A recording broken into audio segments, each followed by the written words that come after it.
Income आई या खर्च हुआ, प्रॉफिट हुआ या लॉस हुआ, ये शब्द आपके फाइनेंशियल खेल के असली खिलाड़ी हैं। आज की क्लास हम शुरू करते हैं विद फ्यूके education, class 11th chapter 2 basic accounting terms. Okay, इसी में हम कुछ नए टर्म सीखने वाले हैं। Expenditure, expenses, income, profit, loss and discount, this type of words. Clear? Expenditure means spending money or incurring a liability for buying asset, goods or services. Expenditure का मतलब होता है वो अमाउंट जो हमने एक्सपेंड किया है, खर्च किया है लाइबिलिटीज को बाय करने में या असेट को, गुड्स को या सर्विसेज को बाय करने में, mainly to run the business. और ये किस लिए होते हैं? बिजनेस को रन करने से रिलेटेड होते हैं, और टू अर्न इनकम या इनकम अर्न करने से related.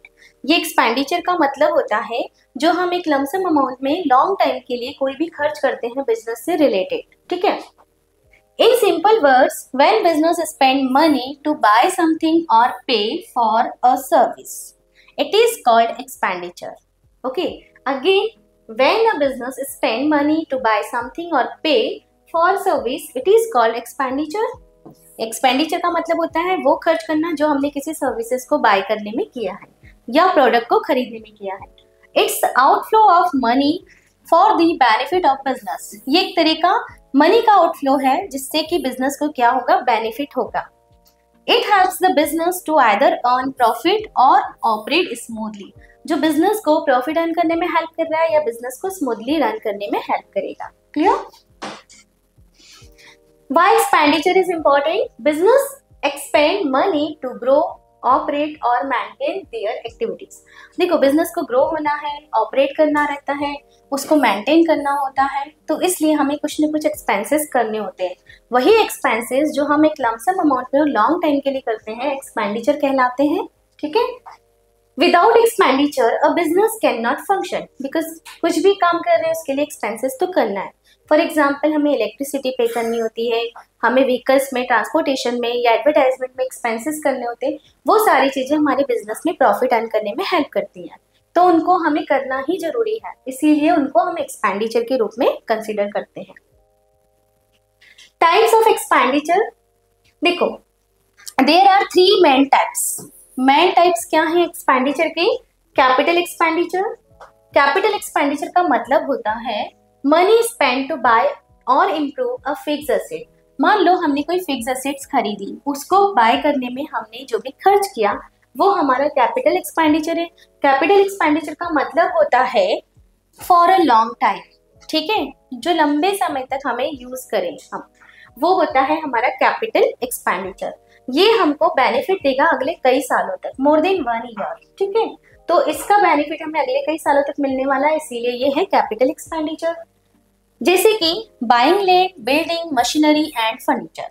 Upgrading a computer system, मान लो हमने अपने कंप्यूटर सिस्टम को अपग्रेड किया तो वो भी हमें अगले कई टाइम तक बेनिफिट देगा। Paying legal fees for buying property, property bye करने में, प्रॉपर्टी फिक्स एसेट है उसको बाय करने में हमने लीगल फीस दी है, वो भी हम बार बार तो नहीं देने वाले, 1 टाइम दे दी है ना। तो इस टाइप की जितनी भी चीजें होती है जो रिकरिंग नेचर की नहीं होती, अगेन एंड अगेन हमको नहीं करने होते ऐसे खर्च, वो हम कैपिटल एक्सपेंडिचर मानते हैं। ठीक है? फीचर्स क्या है इसके? नॉन रिकरिंग, जैसे मैंने अभी बोला कि not regularly. Okay, recorded in the balance sheet. लिखना कहाँ है? इनको बैलेंस शीट में लिखेंगे क्योंकि ये असेट के साथ है ना, असेट के कॉलम में लिखेंगे इनको हम। रिवेन्यू एक्सपेंडिचर इसका डिफरेंट पार्ट हो गया। अभी हमने समझा कैपिटल एक्सपेंडिचर। कैपिटल एक्सपेंडिचर का मतलब होता है जो रेगुलरली बेसिस पे नहीं होते हैं, नॉन रिकरिंग होते हैं और लमसम अमाउंट में होते हैं और फिक्स एसेट से रिलेटेड होते हैं। ठीक है? अब हम बात करेंगे रिवेन्यू एक्सपेंडिचर की। रिवेन्यू एक्सपेंडिचर का मतलब होता है money spent on day to day running of the business. अगर हम बिजनेस की डेली रनिंग के लिए कुछ एक्सपेंसेस कर रहे हैं तो उन्हें हम बोलेंगे रिवेन्यू एक्सपेंसेस। बेनिफिट क्या है इनका? ये शॉर्ट टर्म के लिए बेनिफिट देते हैं हमें, जैसे कि विद इन 1 ईयर इनका बेनिफिट फिनिश हो जाएगा, फिर अगेन इनको हमें करना पड़ेगा। ठीक है? मतलब इनका नेचर क्या होता है? रिकरिंग नेचर होता है, अगेन एंड अगेन हमको इनको करना होता है। ठीक है? तो इसीलिए बोला गया है कि ये रिकरिंग नेचर के होते हैं, मतलब रेगुलरली बेसिस पे होते हैं। ठीक?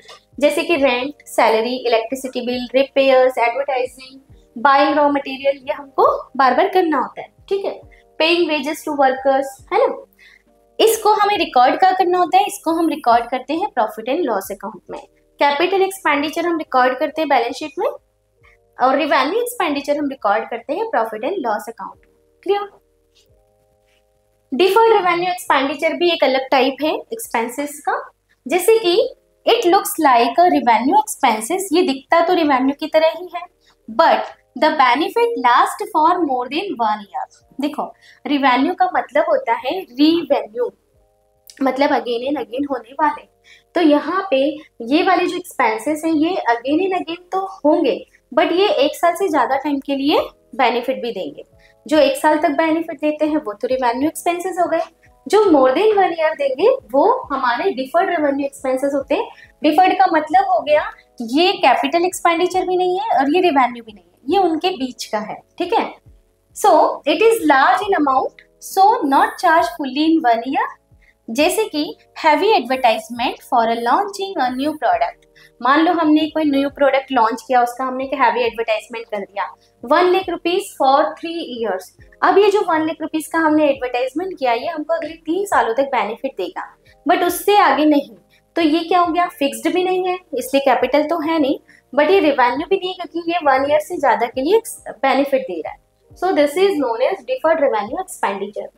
Huge repair cost that improves machinery life, ये भी क्या है, डिफर्ड रेवेन्यू एक्सपेंडिचर है, क्योंकि अगले कई सालों तक हमें इसकी हेल्प मिलेगी ना। इसके फीचर्स क्या है, डिफर्ड रेवेन्यू एक्सपेंडिचर को हम कहाँ शो करते हैं, shown partially in profit and loss and partially in balance sheet.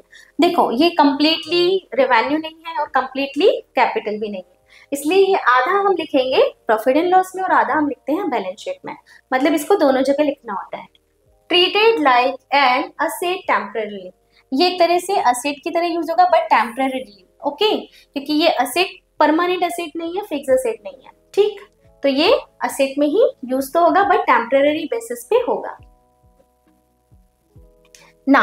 Again इसको देख लेते एक बार शॉर्ट में। एक्सपेंडिचर, कैपिटल एक्सपेंडिचर है ना, कब होता है, जब हम फिक्स असेट परचेस करते होते हैं, लॉन्ग टर्म के लिए होता है, बैलेंस शीट में शो करना होता है, जैसे कि मशीनरी बाय की। सिमिलरली रेवेन्यू एक्सपेंडिचर, ये डेली ऑपरेशन से रिलेटेड है, शॉर्ट टर्म है, विद इन 1 ईयर इसका हो जाएगा, बेनिफिट मिलेगा, है ना, और ये प्रॉफिट एंड लॉस अकाउंट में जाएगा, जैसे कि रेंट पे करना, सैलरी पे करना। Deferred revenue expenditure means looks like revenue but benefit over time, revenue की तरह दिखेगा लेकिन फिर भी रिवेन्यू से ज्यादा टाइम के लिए हमको बेनिफिट देगा, जैसे कि 2-3 इयर्स के लिए, ठीक है। तो ये दोनों जगह जाएगा, P&L में भी और बैलेंस शीट में भी जाएगा।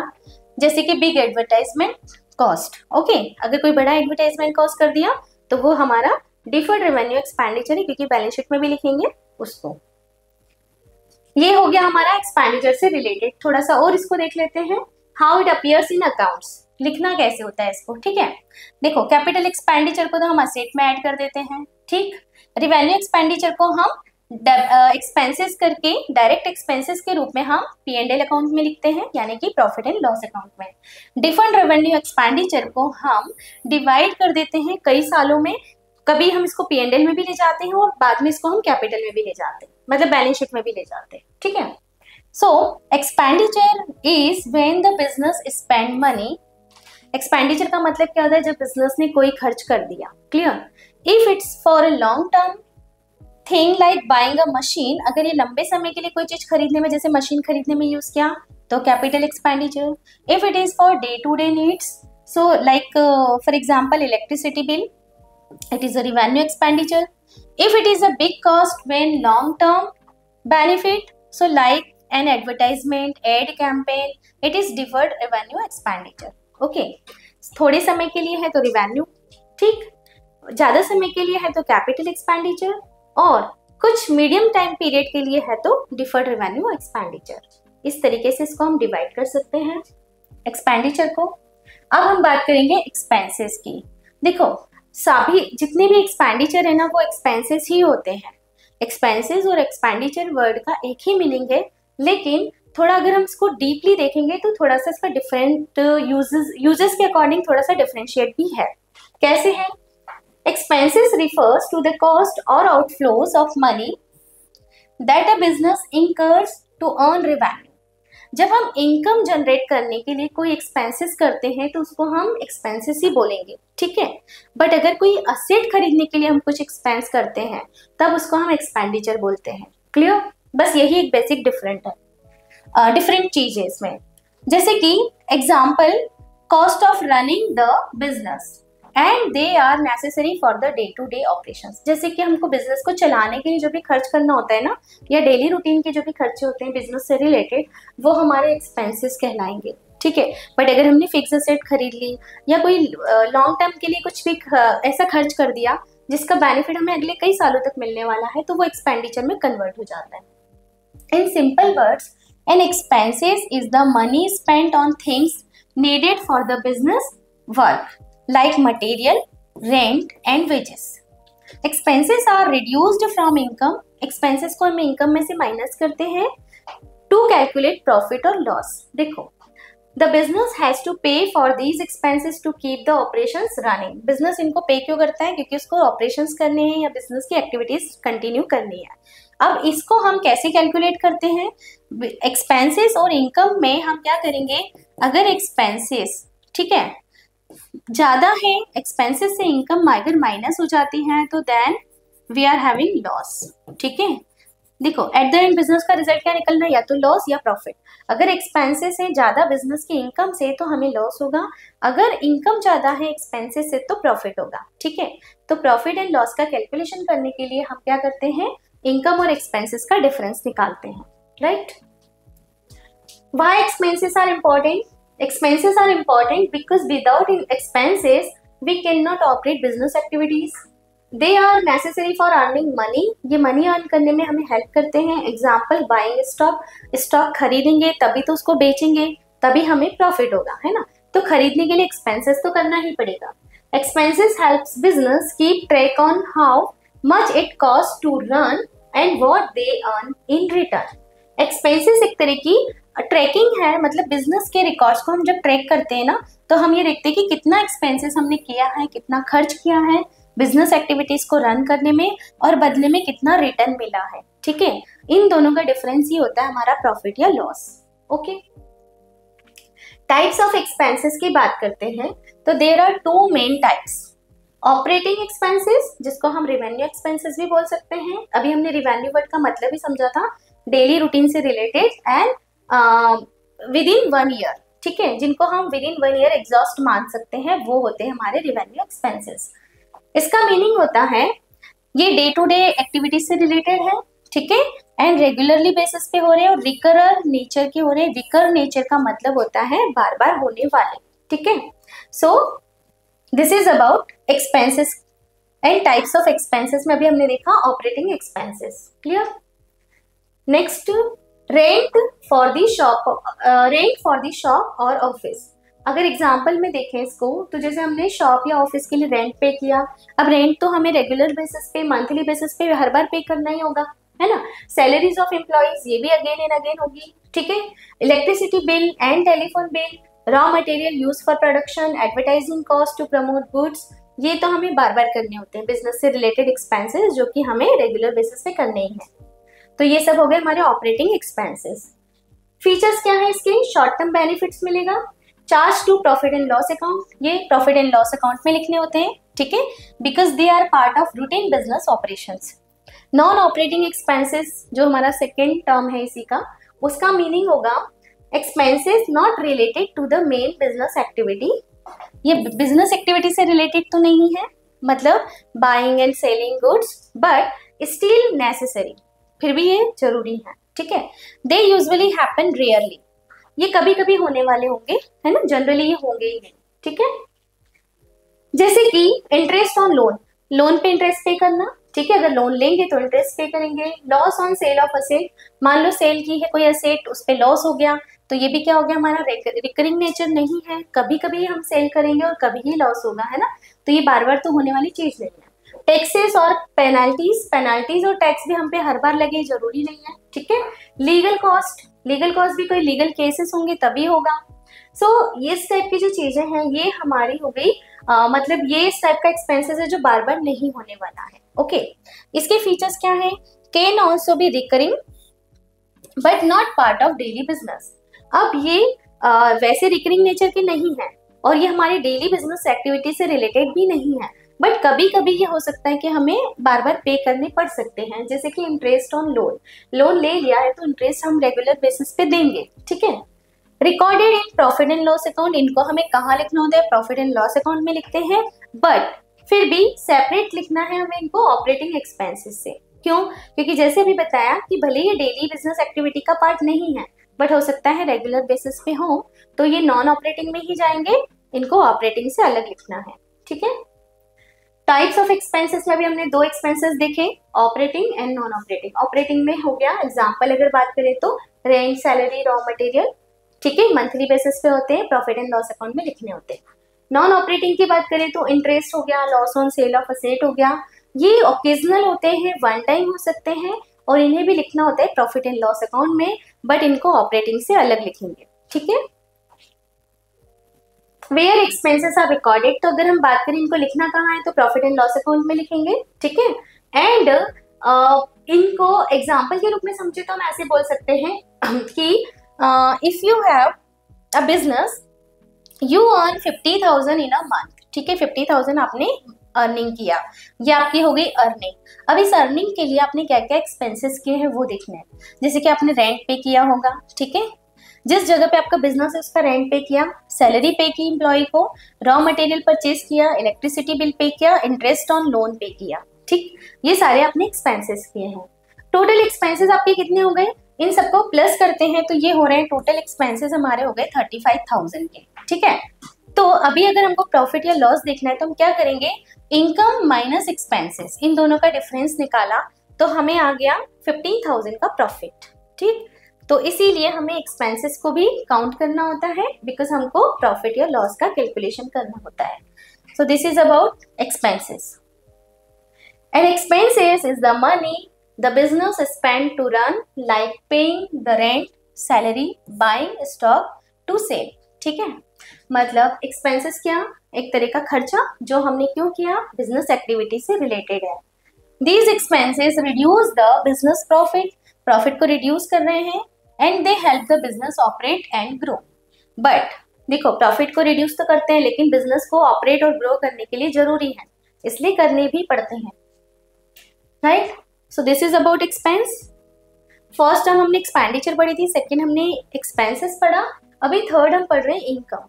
Income refers to the money और value received by a business in exchange for providing goods, services और एनी अदर एक्टिविटीज।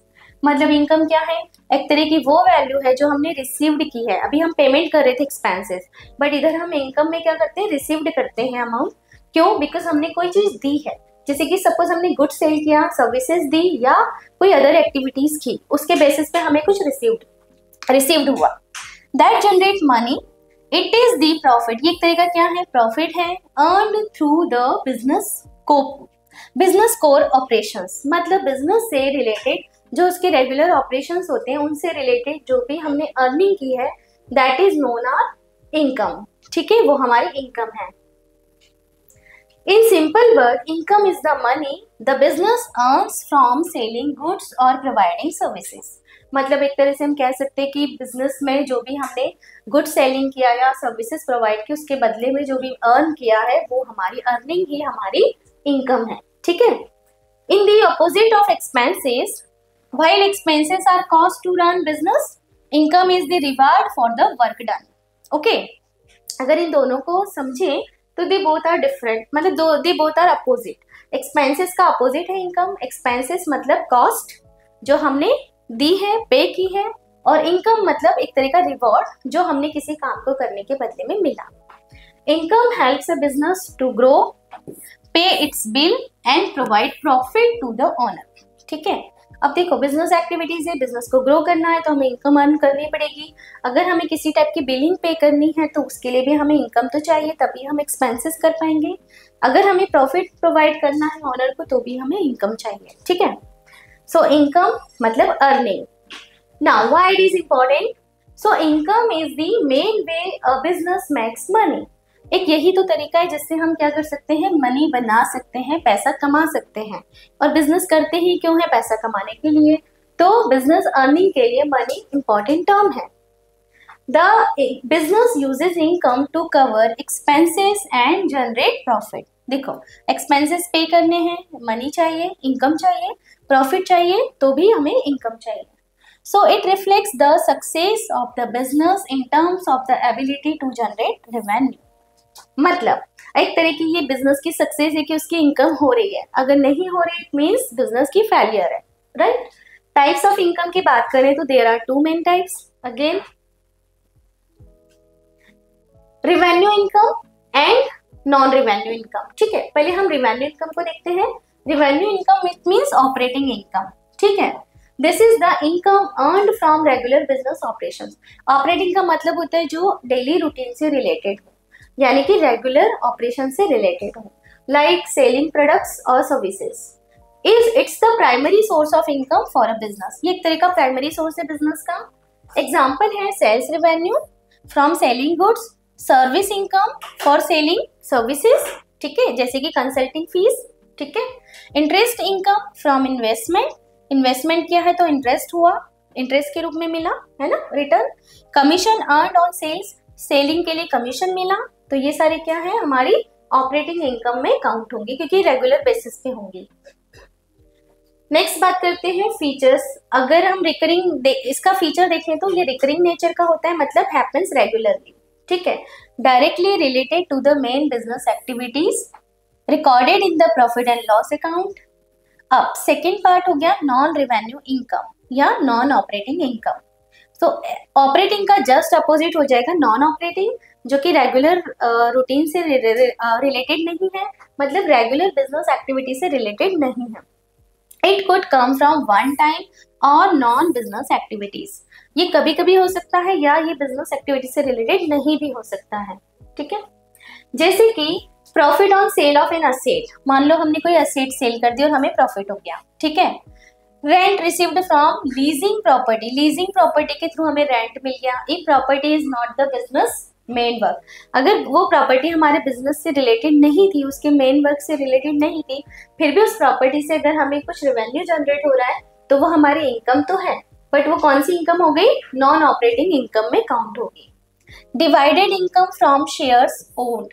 मान लो कि अगर शेयर्स को ओन करने से या शेयर्स खरीदने से हमें कोई इनकम हो गई तो वो भी हमारी इनकम तो है, बट वो नॉन ऑपरेटिंग से रिलेटेड है क्योंकि वो रेगुलर एक्टिविटीज नहीं है। प्रॉफिट हो सकता है, कभी कभी हो सकता है, हमेशा नहीं होता। इसके फीचर क्या है, ये नॉन रिकरिंग होगी, मतलब ऑकेजनली होगी, कभी कभी होगी। Not related to core business operation, है ना, बिजनेस के कोर ऑपरेशन से रिलेटेड नहीं है। Recorded in the profit and loss account but separately from revenue income. ठीक है, रिवेन्यू इनकम से नॉन रिवेन्यू इनकम को हमें अलग से शो करना होता है, उसके साथ में नहीं लिखते। इस टाइप से इसको एक बार और डिटेल में शॉर्ट में देख लेंगे।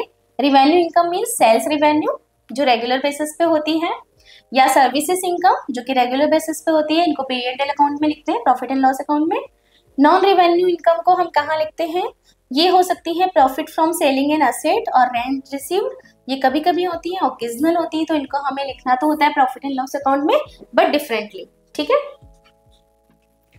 व्हेन इनकम इज रिकॉर्डेड लिखेंगे कहाँ पे, प्रॉफिट एंड लॉस अकाउंट में। ठीक है, और प्रॉफिट एंड लॉस अकाउंट दोनों को ही लिखना है, रिवेन्यू इनकम को भी एंड नॉन रिवेन्यू को भी, बट सेपरेटली, अलग अलग, इनकी हेडिंग अलग अलग रहेगी। Examples given here, sales income 50,000 from selling goods, interest income 5,000 from bank deposit, profit from selling old equipment 3,000, total income कितनी हो गई 50,000। ठीक है, 50,000 की टोटल हमारी इनकम हो गई 50,000। ठीक है, प्लस ये 5,000 प्लस ये 3,000, मतलब 58,000 टोटल इनकम। क्लियर, इनकम कितनी हो गई, ये वाली, this one and this one we will add तो together 58,000 total income. Income is the money the business earns by selling things or providing services. It can also come from other activities like selling old equipment or earning interest. This income is important because it helps the business grow and pay its bills. Clear? ये income के बारे में आप ध्यान में रख सकते हो। Now, what is profit? Profit is the next term. So profit is the financial gain. एक तरह से gain ही है, but gain से थोड़ा सा different होता है। लेकिन अभी हम यहाँ समझेंगे कि profit means financial gain. That a business makes after deducting it's expenses from its income. अभी हमने किया था इनकम माइनस एक्सपेंसेस किया था तो गेन हुआ था यानी कि प्रॉफिट हुआ था। It's a reward for the business effort in the providing goods और सर्विसेज। ये एक तरह का रिवॉर्ड है जो बिजनेस के एफर्ट को दिखाता है कि भाई बिजनेस ने जो भी एफर्ट दिखाया सर्विसेज और गुड्स को सेल करने में, उसका एक रिवॉर्ड है जिसको हम प्रॉफिट बोलेंगे। Profit is the money a business earns after paying for all it's cost like rent, salaries, material etcetera. मतलब जितनी भी हमने अर्निंग की है उसको अर्न करने में जो एक्सपेंसेस है उनको माइनस कर दोगे तो बची हुई जो आपकी चीज है वो आपका प्रॉफिट है। ठीक है। If income is more than expenses the business makes a profit. If income is less than expenses तो business incurs a loss. Okay. Gross profit क्या होता है? देखो अब प्रॉफिट जो होता है ना वो भी दो तरह का होता है, एक होता है ग्रॉस प्रॉफिट, दूसरा होता है नेट प्रॉफिट। पहले हम पढ़ेंगे ग्रॉस प्रॉफिट क्या होता है। ग्रॉस प्रॉफिट का मतलब होता है अभी इसमें सब कुछ एड ऑन है, ठीक है, अभी इसमें सब कुछ ऐड है, इसमें अभी हमने कुछ चीजें ऐसी हैं जो बिजनेस की ऑपरेशन से रिलेटेड है वो माइनस नहीं किए हैं, वो एक्सपेंसेस माइनस नहीं किए हैं। जैसे कि अगर इसको फॉर्मूले के रूप में देखें तो ग्रॉस प्रॉफिट निकलता है sales minus cost of goods sold. ठीक, सेल्स जैसे कि अब इसको एग्जांपल के थ्रू समझेंगे तो सेल्स इनकम मतलब सेलिंग गुड्स, ₹1,00,000 का हमने गुड सेल किया, ठीक है। इस गुड को बनाने में हमें कितनी कॉस्टिंग आई थी? 60,000 की कॉस्टिंग आई थी।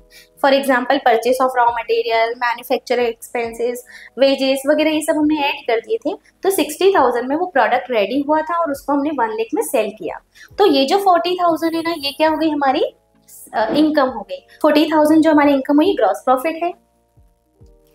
It reflects the basic profitability of the business core activity। ये business की core activity से related profitability है।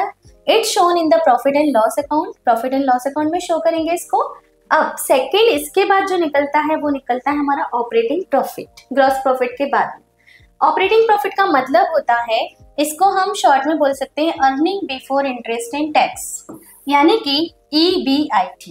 ओके, इसका मीनिंग होता है, ऑपरेटिंग प्रॉफिट का मीनिंग होता है profit of a business makes after deducting all operating expenses। सभी ऑपरेटिंग एक्सपेंसेस भी इसमें से माइनस कर दोगे ना तो जो निकलेगा वो होगा हमारा ऑपरेटिंग प्रॉफिट। जैसे कि मान लो वो जो प्रोडक्ट भी हमने सेल किया था, ठीक है, उस प्रोडक्ट को सेल करने में हमने हो सकता है उसके लिए कुछ एडवर्टाइजमेंट किया हो, उसके लिए कुछ एम्प्लॉयज रखे हो, ठीक है, तो वो सारी चीजें भी हम उनके खर्चे भी माइनस करेंगे तो निकलेगा हमारा ऑपरेटिंग प्रॉफिट। ये होता है before paying interest and tax. Clear? अभी हमने इंटरेस्ट और टैक्स पे नहीं किया, उसके पहले जो निकला वो ऑपरेटिंग प्रॉफिट है। तो ऑपरेटिंग प्रॉफिट का फॉर्मूला क्या होगा?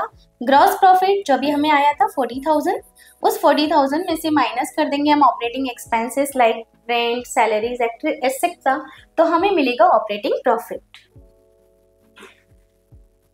Profit is the main measure of a business success. देखो प्रॉफिट क्या है? बिजनेस की सक्सेस का मेन मेजरमेंट है। ये पता करते हैं कि बिजनेस सक्सेसफुल चल रहा है या नहीं। प्रॉफिट हो रहा है, it mean success. Okay, so it shows how well the business is doing in terms of earning money after covering all cost. तो यहाँ पे प्रॉफिट एक तरह से जितने भी खर्चे हैं उनको माइनस करने के बाद जो इनकम होती है, जो अर्निंग होती है, वही है हमारा profit. Profit helps the business to grow, reinvest and reward its owner. Profit एक तरह से क्या करता है? बिजनेस को ग्रो करने में हेल्प करेगा। रीइन्वेस्टमेंट हम प्रॉफिट को ही अपने बिजनेस में और लगाते जाएंगे और वो रिवॉर्ड के रूप में ऑनर को मिलेगा। ठीक है। टाइप्स ऑफ प्रॉफिट की अभी बात करें तो there are 3 main types of profit. Gross profit अभी हमने समझाया था, जैसे 40,000 हमने निकालना सीखा था, फिर उस 40,000 में से हमने ऑपरेटिंग एक्सपेंसेस माइनस कर दिए। फॉर एग्जाम्पल रेंट, सैलरी और इलेक्ट्रिसिटी 20,000 ये माइनस किया, तो जो हमारा ऑपरेटिंग प्रॉफिट आया वो आया 20,000। Clear? I hope it is clear. Now इसके फीचर्स क्या होते हैं? ये तो एक तरह से प्रॉफिटेबिलिटी है, ठीक, और ये रेगुलर ऑपरेटिंग से रिलेटेड होता है, बिजनेस की रेगुलर ऑपरेटिंग को कवर करने के लिए चाहिए। नेट प्रॉफिट, इसके बाद नेक्स्ट टर्म आएगी नेट प्रॉफिट। ठीक, ये इसको बोला जाता है नेट इनकम और प्रॉफिट आफ्टर टैक्स। देखो अभी हमने जब ऑपरेटिंग प्रॉफिट निकाला था, रेंट और टैक्स हमने माइनस नहीं किए थे, है ना। अभी यहाँ पे हम टैक्सेस भी माइनस कर देंगे तो फिर जो निकलेगा वो हमारा निकलेगा net profit. Net profit is the final profit of a business makes after deducting all expenses including interest on loan and tax. अब हम यहाँ पे इंटरेस्ट ऑन लोन भी माइनस कर देंगे, टैक्सेस भी माइनस कर देंगे, तो फिर जो निकलेगा वो हमारा नेट प्रॉफिट होता है, प्रॉफिट एंड लॉस अकाउंट का लास्ट आइटम। ठीक, it's the total earning of the business. ये एक तरह की टोटल अर्निंग है बिजनेस की, और नेट अर्निंग है मतलब शुद्ध लाभ। ठीक, net profit it means operating profit minus interest and taxes. Example में समझे तो जो भी हमने ऑपरेटिंग प्रॉफिट निकाला था 20,000, उसमें से हमने इंटरेस्ट ऑन लोन भी माइनस कर दिया 2,000 का, 3,000 के टैक्सेस भी माइनस कर दिए, तो ये जो बचा 15,000 ये हमारा आ गया नेट प्रॉफिट। अब ये नेट प्रॉफिट हमारा बैलेंस शीट में जाएगा। ठीक है, तो हमने क्या सीखा कि ग्रॉस प्रॉफिट निकालते हैं, ग्रॉस प्रॉफिट के बाद में हम क्या निकालेंगे, देखो ग्रॉस प्रॉफिट के आगे आप देखोगे तो ऑपरेटिंग प्रॉफिट निकलता है, ऑपरेटिंग प्रॉफिट के बाद में हमारे पास क्या आता है, नेट प्रॉफिट आता है।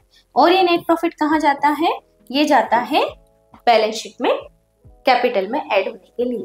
ठीक है, it shows the final profitability after all cost, क्योंकि ये फाइनल है। It's the most accurate measure of the business financial success, और ये सबसे एक्यूरेट फिगर है जो हमको बिजनेस की फाइनेंशियल सक्सेस बताएगा, क्योंकि यहाँ पे आके हमारी सारी चीजें माइनस हो गई, ये एक फाइनल प्रोडक्ट हमको मिला। ठीक है, इसको इस तरीके से समझा जा सकता है एग्जाम्पल के रूप में। अभी हमने अलग अलग पार्ट में समझा था, अभी हम यहाँ इसको कंपाइल करके देखते हैं। ग्रॉस प्रॉफिट का मतलब होता है सेल्स में से कॉस्ट ऑफ गुड्स सोल्ड को माइनस करना। ठीक, ये एक तरह का प्रॉफिट है from selling goods and services, जैसे कि 40,000 का हुआ था हमें, है ना। ठीक है, फिर उसके बाद यहाँ पे हम देखेंगे ऑपरेटिंग प्रॉफिट। तो ऑपरेटिंग प्रॉफिट का मतलब होता है ग्रॉस प्रॉफिट में से ऑपरेटिंग एक्सपेंसेस को भी माइनस कर देना, जैसे कि हमने वेजेस और सैलरी को माइनस किया, वेजेस एंड रेंट को माइनस किया था। ठीक, फिर नेट प्रॉफिट निकालने के लिए हमने टैक्सेस भी माइनस कर दिए, रेंट भी माइनस, इंटरेस्ट भी माइनस कर दिया, तो हमारा निकला नेट प्रॉफिट जो कि है 20,000। ठीक है, तो ये 20,000 निकालने के लिए हमने क्या किया, पहले हम ये 60,000 इस पे निकाला हमने 40,000 का प्रॉफिट जो कि है हमारा ग्रॉस प्रॉफिट, उससे हम आए ऑपरेटिंग प्रॉफिट पे, और ऑपरेटिंग प्रॉफिट से आए हम नेट प्रॉफिट पे। Clear? So gross profit is shown at the top of the profit and loss account, operating profit comes after gross profit, and net profit shown eight the bottom of the profit and loss account. ये इसका sequence होता है, सबसे ऊपर gross profit, बीच में operating profit और सबसे नीचे नेट प्रॉफिट। इस तरीके से इस एग्जांपल के रूप में फिर से समझ सकते हो आप। सेल्स इनकम कितनी हुई थी, 1 लाख की, 60,000 की cost of goods sold minus की थी, तो हमारा ग्रॉस प्रॉफिट आया था 40,000, उसमें से 20,000 माइनस किया था तो 20,000 ऑपरेटिंग प्रॉफिट आया था, उसमें से 2 और 3 5,000 माइनस किया था तो 15,000 नेट प्रॉफिट आया था। तो ये हमारा हो गया इस तरीके से, ये हो गया gross profit, operating profit and net profit. ठीक है, सबसे ऊपर इसको लिखना है, बीच में इसको लिखना है, और ये सबसे नीचे। Profit is the money the business makes after covering of all it's cost, gross profit is the money made after paying the goods sold, सामान बेचने के बाद ही जो मिलता है वो हमें ग्रॉस प्रॉफिट बताता है। ऑपरेटिंग प्रॉफिट का मतलब होता है इस सेलिंग को हमने करने में जो भी खर्चे किए वो माइनस कर दो, तो हमारा निकल के आता है ऑपरेटिंग प्रॉफिट। फिर उस ऑपरेटिंग प्रॉफिट में से भी हम नेट प्रॉफिट निकालते हैं जब हम इंटरेस्ट ऑन लोन भी पे कर देते हैं, टैक्सेस भी पे कर देते हैं और अदर एक्सपेंसेस भी पे कर देते हैं। ठीक है, तो ये इस तरीके से तीनों प्रॉफिट हमने देख लिया। This is about profit. अब loss just opposite of profit. Loss का मतलब होता है loss is negative financial result when the expenses exceed the income earned by the business. Loss का मतलब ही होगा नेगेटिव फाइनेंशियल रिजल्ट है ये, है ना। प्रॉफिट पॉजिटिव रिजल्ट होता है, लॉस नेगेटिव रिजल्ट होता है। लॉस का मतलब होता है कि loss occurs when a business page more in expenses, मतलब हमने एक्सपेंसेस ज्यादा कर दिए हैं और हमारी अर्निंग कम हुई है ना। अर्निंग कम और एक्सपेंसेस ज्यादा हो गए तो हमें लॉस हो रहा है। ठीक, अब एग्जांपल के रूप में instead of gaining money the business is losing money. मान लो कि हमने मनी अर्न करने के बजाय मनी और लूज कर दी, या हमारी जो कैपिटल थी वो बढ़ने की बजाय कम हो गई, तो क्या हुआ, हमें लॉस हो रहा है। ठीक है, loss shows that the business is not making enough money to cover its cost. Loss का मतलब ही हुआ कि हम उतनी मनी वापस से नहीं बना पा रहे कि हम अपने एक्सपेंसेस को कवर अप कर सके। It can indicate problems in the business like too much spending or too little sales। ये एक तरह की बिजनेस की प्रॉब्लम है कैसी प्रॉब्लम है? या तो बिजनेस ठीक से काम नहीं कर पा रहे हैं, मतलब हम बिजनेस में हम स्पेंडिंग ज्यादा कर रहे हैं और हमारी सेलिंग कम हो रही है, ठीक है, मतलब परफॉर्मेंस सही नहीं चल रही। Understanding loss helps business makes decision to cut cost.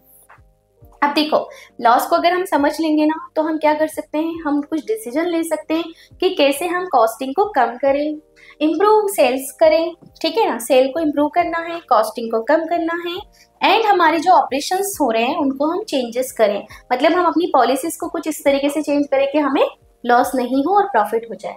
Okay, इसीलिए लॉस को देखना भी जरूरी है। यहाँ पे भी टू मेन टाइप्स हैं लॉस के, एक तो ग्रॉस लॉस हो गया और दूसरा नेट लॉस हो जाएगा, ठीक है। अब ग्रॉस लॉस का मतलब ही क्या होता है?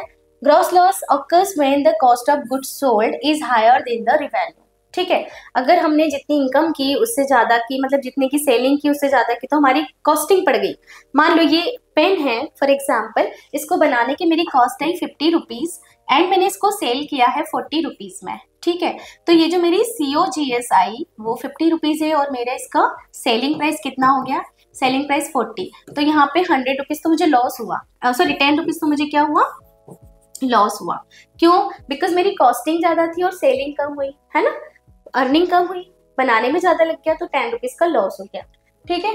तो इसको हम ऐसे समझ सकते हैं, sales revenue 50,000, cost of goods sold 60,000, 10,000 का लॉस हो गया। ओके, फीचर्स क्या है? Gross loss is calculated before considering other operating cost. Okay, अभी हमने रेंट वगैरह माइनस नहीं किया, अभी हमने सिर्फ ये देखा था कि बनाने में कितनी कॉस्टिंग लगी और सेल कितने में हुआ। Okay, profitability of just the core selling activity, ये एक तरीके क्या है? ये एक तरह की प्रॉफिटेबिलिटी को बताता है, बिजनेस की कोर एक्टिविटी से रिलेटेड, सेलिंग एक्टिविटी से रिलेटेड। और इसको लिखना कहाँ है? हमें प्रॉफिट एंड लॉस अकाउंट में लिखना होता है। इसके बाद आता है नेट लॉस, ठीक। नेट लॉस में हम क्या करते हैं? और भी एक्सपेंसेस माइनस कर देते हैं, जैसे कि ऑपरेटिंग कॉस्ट माइनस कर दी, इंटरेस्ट माइनस कर दिया, टैक्सेस माइनस कर दिए, तो लास्ट में जो निकलता है वो नेट लॉस निकलता है। नेट लॉस का फॉर्मूला होता है total expenses minus total income is equal to net loss. आपको ये इस टाइप के फॉर्मूलेज याद भी रखने हैं, इनको लिख के भी रख सकते हो और संभाल के नोट करके, ठीक है। टोटल इनकम जैसे कि 50,000, टोटल एक्सपेंसेस सब कुछ मिला के 60,000, तो 10,000 का क्या हो गया? लॉस हो गया, because income is greater than expenses, sorry, income is less than expenses. Expenses ज्यादा है, इनकम कम है, तो क्या होगा? लॉस होगा। Okay, net loss shows that the business is not covering its total cost. It's the final loss after all deductions and it is recorded at the bottom of the profit and loss account. Profit and loss account में कहाँ लिखेंगे? सबसे last में लिखेंगे net loss को। Okay? So this is about loss. Gross loss मतलब sales minus CGS। जैसे कि हमने यहाँ किया था सेल्स 50,000 का, CGS था हमारा 60, दोनों का डिफरेंस निकाला, 10,000 का लॉस हो गया। ओके, नेट लॉस का मतलब होता है उसी, ये जो हमारा 10,000 का लॉस आया उसमें से हमने और भी खर्चे माइनस कर दिए, तो एट द एंड हमें नेट लॉस मिलेगा। Clear? This is about loss. अब इसको कहाँ शो करना होता है? तो इसको प्रॉफिट एंड लॉस अकाउंट में हम शो करते हैं, ठीक है। एंड ग्रॉस प्रॉफिट को भी, ग्रॉस प्रॉफिट को हम ट्रेडिंग अकाउंट में शो करते हैं, एंड नेट लॉस को हम, या ग्रॉस लॉस को नेट ट्रेडिंग अकाउंट में शो किया, तो नेट लॉस को हम शो करेंगे प्रॉफिट एंड लॉस अकाउंट में। ओके, एग्जाम्पल फॉर लॉस, तो कैलकुलेशंस एक बार फिर से समझ लो। सेल्स माइनस CGS किया, 10,000 का ग्रॉस लॉस आया, इसको हम ट्रेडिंग अकाउंट में शो करेंगे, एंड इसके बाद इसमें से और भी ऑपरेटिंग खर्चे माइनस कर देंगे, जैसे रेंट है, सैलरी एटसेट्रा, तो वहां पे हमें मिलेगा नेट लॉस, ठीक है। वो नेट लॉस हम कहाँ पे लिखेंगे?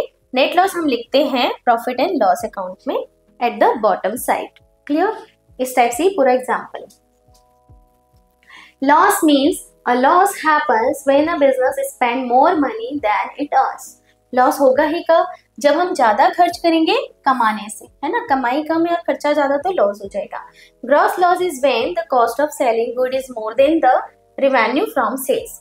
ग्रॉस लॉस का मतलब होता है costing of good sold is more than sale, and net loss happens when the total expenses including operating cost and taxes are more than the total income.